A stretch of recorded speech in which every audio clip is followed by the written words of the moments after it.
আসসালামু আলাইকুম প্রিয় বন্ধুরা, আশা করি সকলে ভালো আছেন। অনেকে একটা বিষয়ে প্রশ্ন করেন, পোষ্য কোটার অন্তর্ভুক্ত কারা কারা হবেন, কারা কারা এই সুবিধা পাবেন। আমরা সাধারণত জেনে থাকি ছেলে মেয়ে এবং স্ত্রী এই পোষ্যর অন্তর্ভুক্ত হবেন।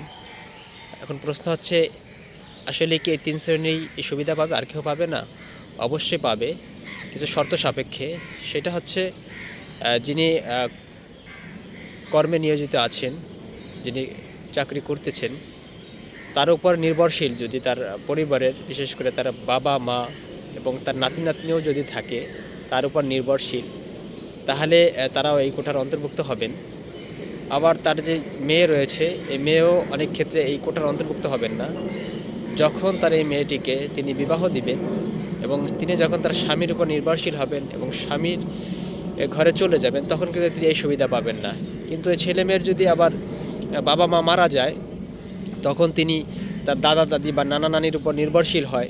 ওই নানা নানির যদি কোথাও চাকরি করে এবং সেখানে যদি কোনো সুবিধা পায়, সেই সুবিধার অন্তর্ভুক্ত কিন্তু তার নাতি নাতনিও হবে।